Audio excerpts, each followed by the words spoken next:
Shalom. Selamat pagi, Salam Abuna. Abuna, Selamat selamat pagi Selamat pagi. pagi. semua. Itu. Halo, Abuna. Shalom, Halo Abuna Ito, Abuni, Bapak Ibu Shalom. Rai semuanya. Diman, Kakak. selamat Selamat pagi. pagi. Hai. Shalom Inang Duma, pribadi-pribadi yang berbahagia hari ini. Shalom. Shalom. salam. Ya, Pak hari Musa, ini ada tambah selamat satu pagi. orang Bisa, lagi yang Brenda berbahagia Feni, dengan Kakak, istimewa ya.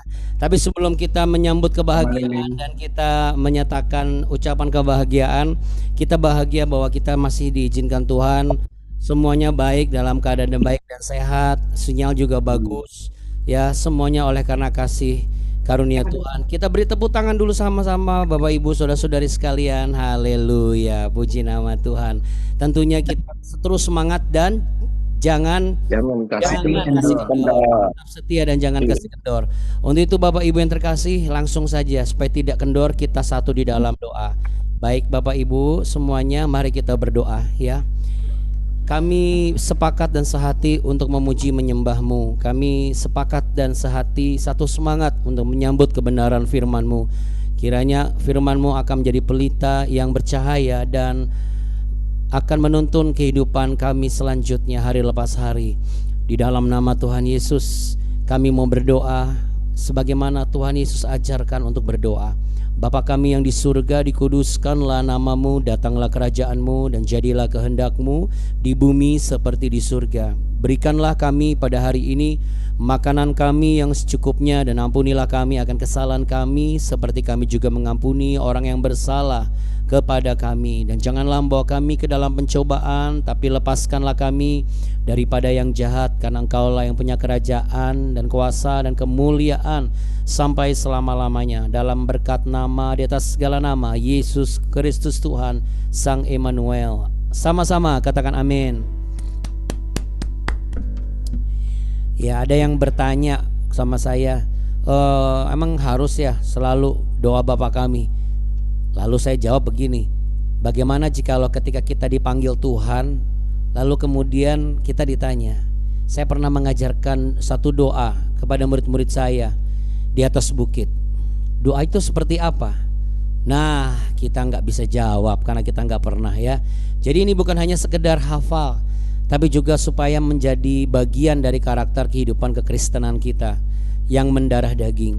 Karena apapun denominasinya, doa Bapa kami itu isinya sama ya saudara. Walaupun ada yang singkat, ada yang lengkap ya, tetapi bukan menunjukkan bahwa mana yang benar, mana yang salah ya. Karena itu penjelasannya berbeda. Tapi yang pasti esensi untuk benar-benar bisa memahami dan mengerti, terlebih lagi untuk memperkatakan doa Bapa kami, itu adalah sesuatu yang esensial ya. Untuk itu Bapak Ibu dan saudara-saudari yang terkasih, mari sama-sama kita mau angkat pujian terlebih dahulu sebelum kita lanjutkan. Dan pujian berikut ini ya yang akan saya tampilkan liriknya sebentar. Oke, ini dia. Pujian ini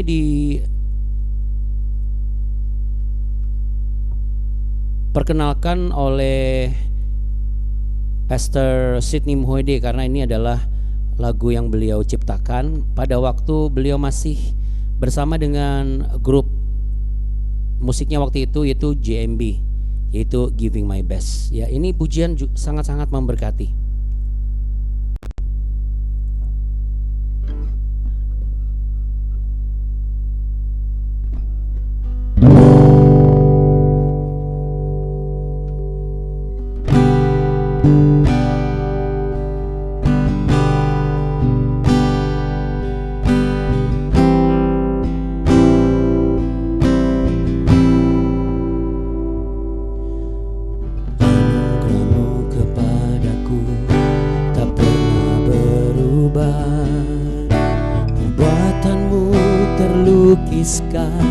Di dalam hatiku, tercengang ku dibuatmu, ku kagum padamu.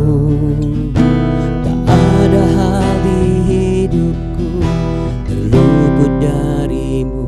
Kau indah, kau mulia, tiada sepertimu.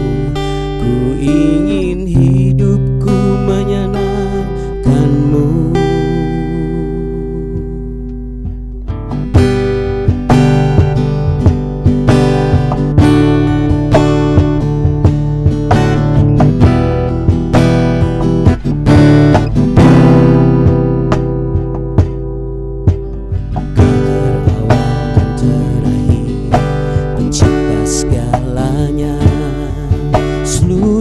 bintang pun bersinar oleh ucapanmu.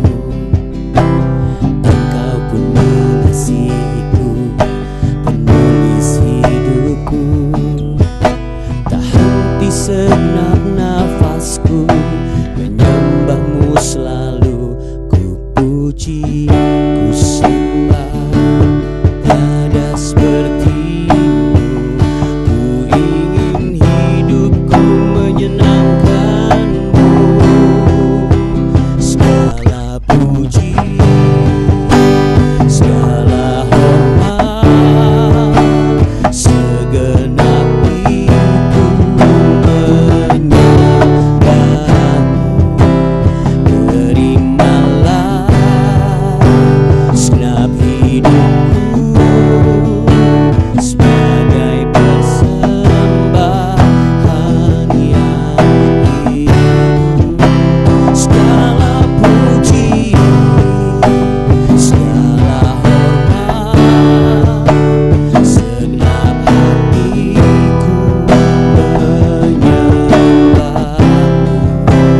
Terimalah segenap hidupku sebagai persembahan yang hidup.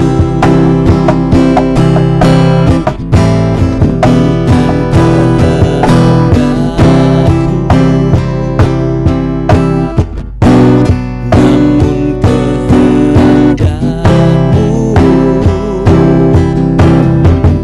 hidupku bagimu. Kau indah, mulia, ku ingin hidupku menyenangkanmu.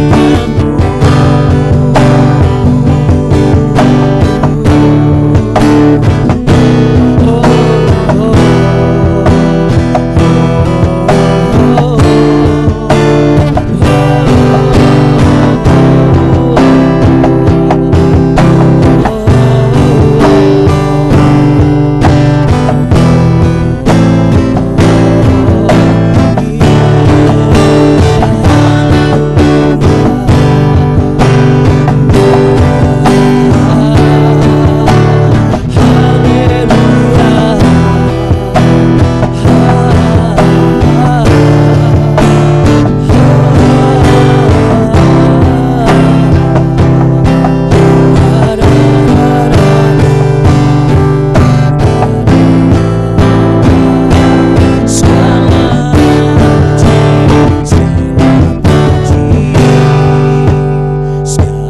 hormat, segenap hatiku menyembahmu.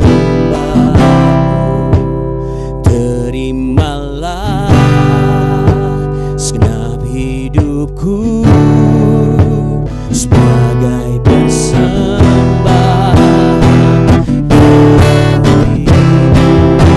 Segala puji, segala hormat, segenap hatiku menyembahmu.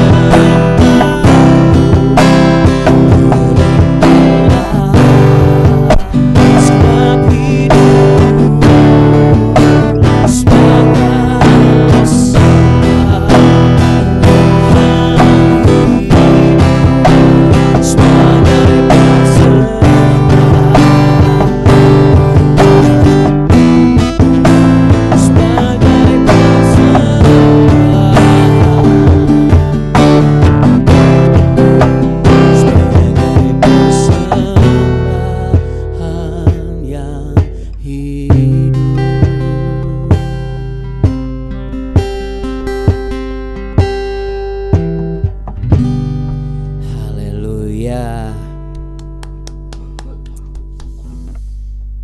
Ini misi, ini lagu misi orang percaya ya, saudaraku.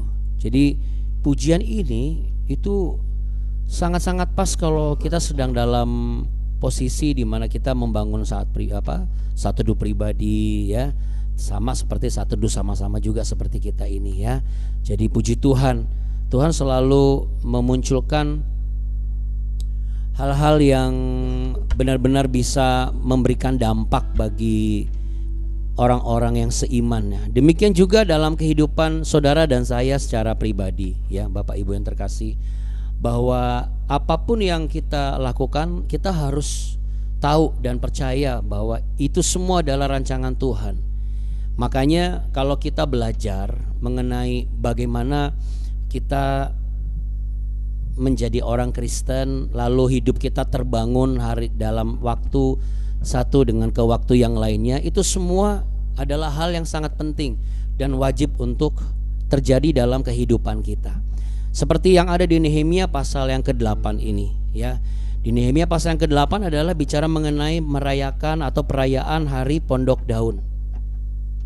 Memang secara tradisi dilakukan dari zaman kali pertama bangsa Israel itu lepas dari perbudakan ya, bahkan dari kali pertama mereka mengalami pimpinan Musa sampai kepada saat Allah inkarnasi menjadi manusia dan kekristenan muncul sebagai sebuah jalan untuk setiap manusia dekat dengan pribadi Allah yang selama ini tidak semudah itu untuk bisa dipahami dan dimengerti ya. Nah, untuk itu Nehemia pasal 8 bicara mengenai korelasi atau hubungan yang sangat penting antara kehidupan kita dengan makna di balik perayaan Hari Pondok Daun itu sendiri. Bagaimana Allah menetap ya, bagaimana kita itu dekat, bagaimana rahasia-rahasia kerajaannya dibukakan.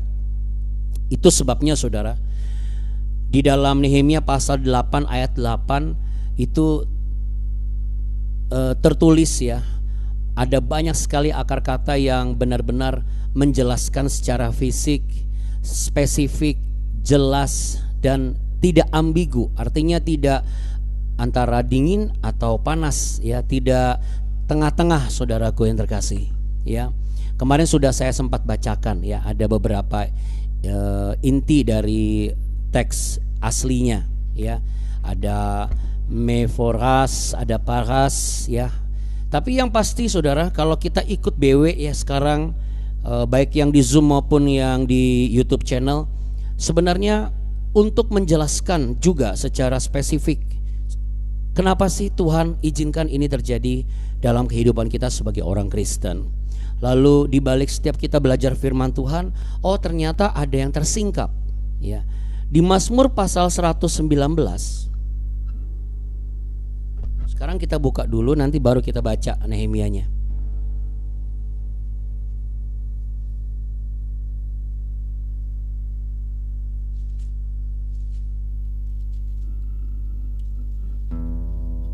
Mazmur 119 ayat yang ke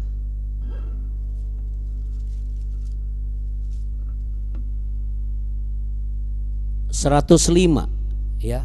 Mazmur 119, Mazmur 119 ya, Mazmur 119 ayat yang ke 105 dikatakan begini. Firman-Mu itu pelita bagi kakiku dan terang bagi jalanku. Terang itu membuat kita melihat dengan jelas, tidak remang-remang.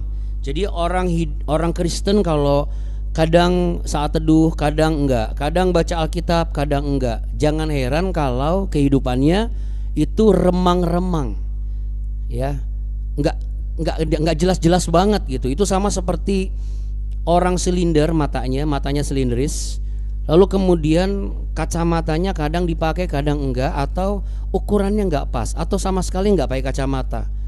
Jadi bolak-balik harus menyesuaikan pandangan ya. Makanya ketika kacamata tidak ada, saya harus mengatur sendiri. Nah, saudara, itu melelahkan sekali walaupun itu juga bisa membaca. Banyak orang Kristen hari-hari ini berpikir begini, yang penting kan saya aman-aman aja, tidak merugikan orang. Itu sama seperti ketika mata kita itu yang silinder, berusaha menyesuaikan dari besar huruf yang kita baca dengan jarak bacanya kita. Dan itu sangat-sangat melelahkan sekali saudara. Ya, itu sangat-sangat melelahkan sekali. Jadi kalau misalnya saudara merasa lelah, coba jangan-jangan selama ini kita hanya sekedar tahu saja, tapi tidak memberi sebuah keterangan. Di ayat yang ke-130 masih di Mazmur 119.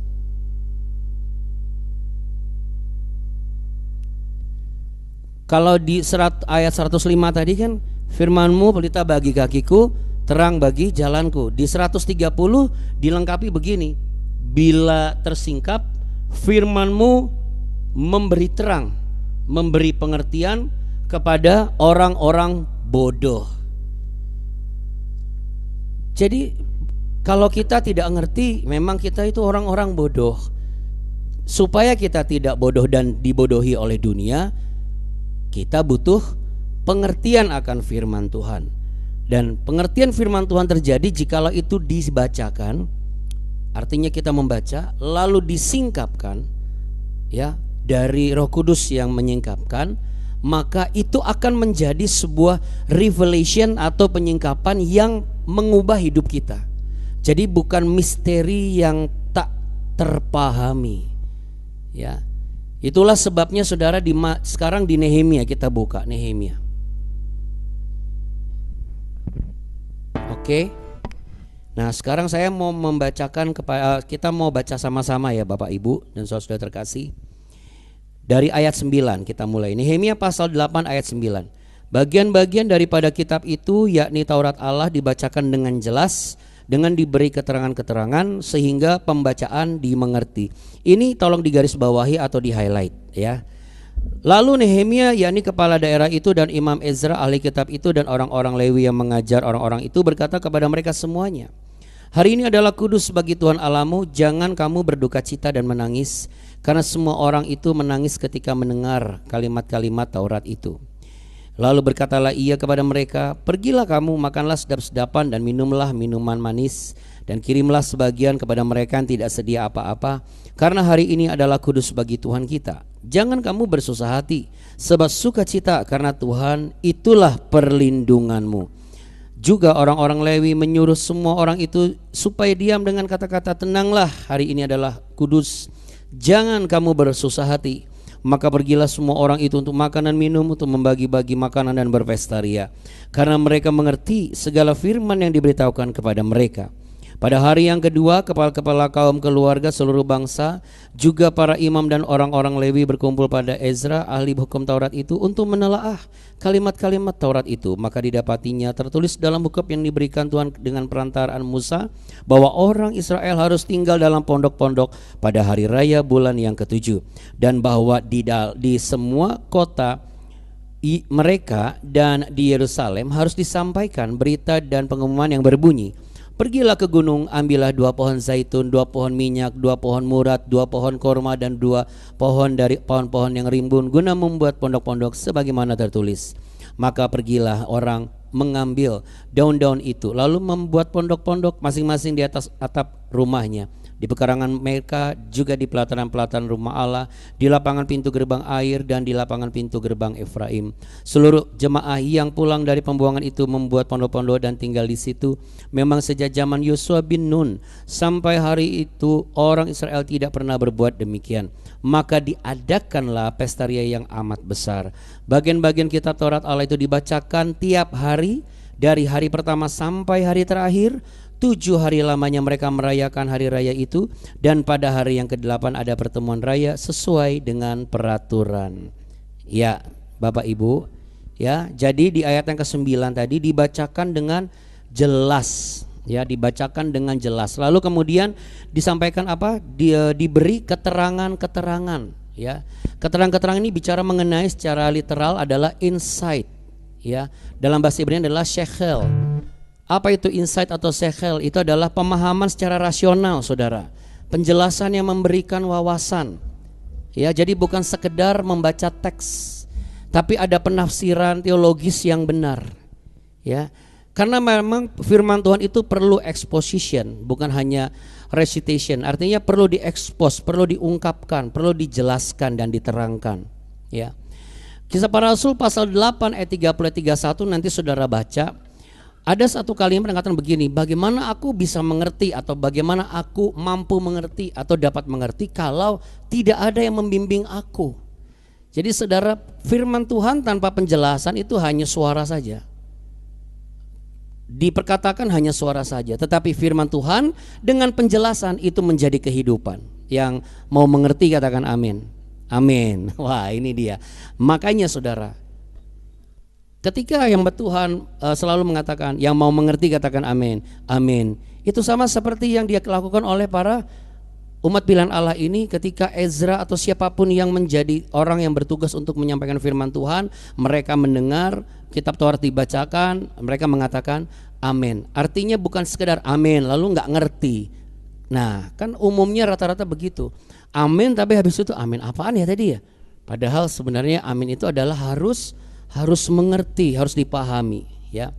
Nah, terakhir ya, kalau bicara mengerti di ayat yang ke-9 di bagian yang ketiga di situ dikatakan sehingga pembacaan dimengerti ya, katakan dimengerti. Dimengerti ini dalam bahasa Ibrani disebut bin ya. Dalam bentuk lain disebut juga sebagai vayavinu ya, bin atau vayavinu. Maksudnya apa? Dimengerti ini adalah dipahami baik secara mendalam, secara internal kita, lalu kemudian secara aktualisasi dalam kehidupan kita.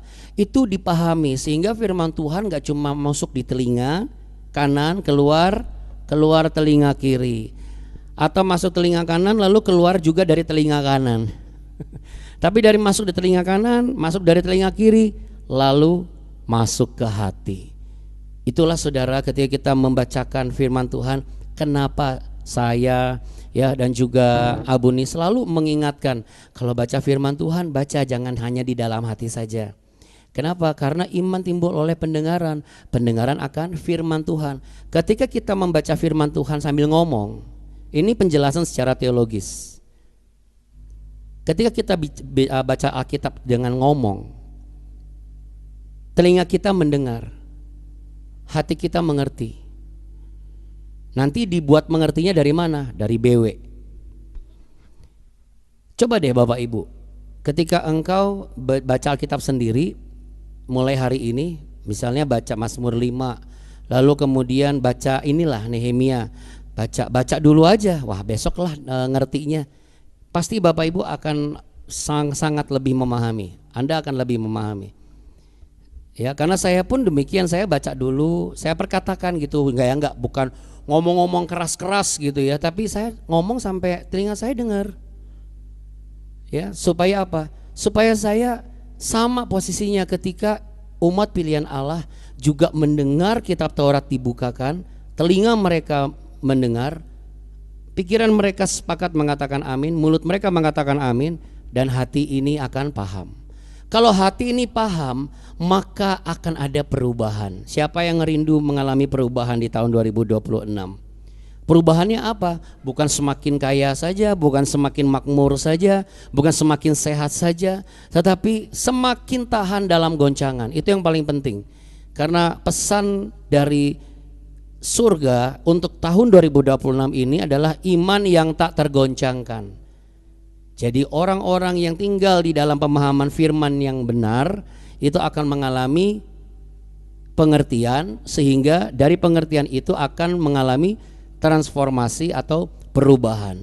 Katakan sama-sama dengan saya saudara, dengan pengertian hidup saya berubah. 1, 2, 3. Dengan pengertian hidup saya berubah. Dengan pengertian firman Tuhan itu mengubah hidup saya. Yes. Jadi sekali lagi saya rangkum ya. Yang pertama, firman harus dibacakan dengan jelas. Ya. Meforas, dibuat terang. Ya. Lalu kemudian yang kedua, firman harus dijelaskan. Sechel. Ya, bukan hanya dibaca tapi dijelaskan. Nah, penjelasannya bagaimana? Salah satunya dengan media BW ini. Tapi kan kalau di BW kan ngikutnya berseri kan, kita lagi seri Perjanjian Lama lagi Nehemia. Tapi kalau misalnya mau tanyalah kepada orang-orang yang memang kompeten untuk menjawab hal demikian ya.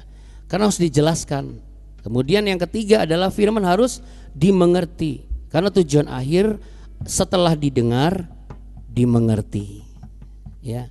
Setelah dimengerti, nanti itu akan menguatkan saudara, memulihkan saudara, dan mengubah hidup saudara. Mari sama-sama pejamkan mata, letakkan tangan di dada. Melalui media Be Worshipers ini, bukan hanya sekedar kita dibangun karakter kita sebagai pemuji penyembah yang benar, tetapi Roh Kudus akan menuntun saudara dan saya supaya barang siapa yang mau hidup kuat secara rohani, agar apapun goncangan jasmani itu tidak akan menggugurkan kualitas iman kita secara rohani, maka kita harus mendengar firman Tuhan dengan jelas, memperkatakannya, dan memahami setiap firman Tuhan yang kita perkatakan, dan hidup dalam kebenaran firman Tuhan setelah kita dibuat mengerti dan dibuat paham. Dari situlah kita menyadari bahwa firman Tuhan adalah sumber kekuatan orang percaya. Seperti yang tadi sudah kita saksikan dan dengar sama-sama. Firman itu pelita bagi kita, terang bagi jalan kita. Kalau tidak disingkapkan, maka itu akan membuat kita tetap bodoh. Tapi kalau itu disingkapkan, kita tidak lagi menjadi manusia bodoh, tetapi menjadi manusia yang sanggup untuk menaklukkan dunia, dan dunia tidak bisa membodohi kita. Tuhan Yesus, terima kasih untuk firman-Mu. Roh Kudus, terima kasih untuk kuasa-Mu yang membuka hati setiap kami semakin menyukai cara memahami firman-Mu. Biarlah firman-Mu selalu disingkapkan, kami mendengar, kami perkatakan, kami mengerti, kami pahami, dan itu mengubah hidup kami. Bukan hanya sebagai pelaku firman, tetapi sebagai penuai dari kuasa firman yang kami pahami. Dan hidup kami pun tidak akan berkekurangan sesuatu yang baik. Kami percaya dalam nama Tuhan Yesus. Saat ini kami juga mau berdoa untuk Ibu Lani yang berulang tahun hari ini. Diberkatilah engkau Ibu Lani, bertambah 1 tahun usiamu, bertambah pula cintamu kepada Tuhan Yesusmu, bertambah pula perhatianmu kepada orang-orang terdekatmu, keluarga, kerabat, anak, cucu, menantu, keluarga besar, dan saudara seimanmu. Bertambah pula kesehatan, kekuatan, dan juga kebaikan di dalam kehidupanmu akan disempurnakan. Dan apapun yang kau tabur, dimanapun engkau ditempatkan, disitulah engkau akan menemukan berkat-berkat yang tak berkesudahan. Kami juga berdoa untuk mereka yang berulang tahun di tanggal ini, tanggal 13 Februari ini. Ada saudari dari kerabat kami, yaitu istri dari Bapak Rian, yaitu Ibu Devi. Tuhan berkati sebagai seorang ibu, seorang istri yang membantu pelayanan dan pekerjaan suami. Tuhan berkati anak-anaknya, Tuhan berkati usahanya dan pekerjaannya. Kami yakin dan percaya semua orang yang mengerti akan rencana Tuhan yang tersingkap dari kebenaran firman-Mu adalah orang-orang yang akan menikmati jeripayah mereka. Dalam nama Tuhan Yesus kami percaya yang sakit disembuhkan, yang lemah dikuatkan, yang berbeban berat mengalami kelegaan, dan orang-orang yang tinggal di dalam terang firman Tuhan tidak pernah putus pengharapan. Bukalah tanganmu saudara, di dalam tanganmu terletak berkat-berkat surga, dan tangan yang satu terletak kepercayaan Tuhan untuk memberkati banyak orang agar kerajaan Allah dipermuliakan, nama Tuhan dipermuliakan. Tuhan memberkati engkau dan melindungi engkau. Tuhan menyinari engkau dengan wajahnya dan memberi engkau kasih karunia. Tuhan menghadapkan wajahnya kepadamu untuk memberimu damai sejahtera dan pengharapan yang tak berkesudahan. Dalam nama Tuhan Yesus Kristus, yang sepakat sama-sama katakan amin. Dan kita naikkan satu lagu saudara tentu ya. Abuna, maaf Abuna. Yes. Besok ulang tahunnya besok. Oh tanggal 14. besok. Gak apa-apa. Kalau gitu besok kita ulangi lagi bulan nih ya. Berarti double. Nggak apa-apa. Terima kasih Abuna. Iya, hamba Tuhan juga manusia ya Bu Lani ya. Mohon maaf ya. Iya, puji. Ya, makasih ya Bunda. Yang penting nggak lupa ya Bu Lani ya. Happy birthday. Ini untuk Ibu Devi ya. Ibu Devi itu adalah adik ipar dari kami. Happy birthday Ibu Devi. Happy birthday to you. Umur panjang tangan kanan, di tangan kirinya kekayaan dan kehormatan sampai selamanya. Selamat ulang tahun, Tuhan memberkati. Tetaplah setia Ibu Devi. Selamat ulang tahun. Tetap setia mengikuti BW melalui YouTube. Jangan kasih kendor. Tuhan Yesus memberkati Bapak Ibu semua. Shalom, selamat beraktivitas. Lalu. Terima kasih. Halo, Makasih, Abuna. makasih Abuna. Terima Abuna. Bapak Ibu, Tuhan Tuhan Yesus memberkati kita. Nah, untuk khusus Ibu Lani, besok kalau kami ucapkan happy birthday, pura-pura kejutan ya Bu Lani ya. Terima kasih. Jadi skenario hari ini anggap aja nggak terjadi gitu ya, Bu Lani. Anggap aja kita lagi latihan. Jadi besok gitu. Sangat menarik ya. Itu ilmu dari istri saya ya. Saya belajar itu. Menarik. Tuhan Yesus memberkati. Terima kasih banyak. Amin. Terima kasih Abuna, Bapak Ibu semuanya. Abuna, Abuni, Bu.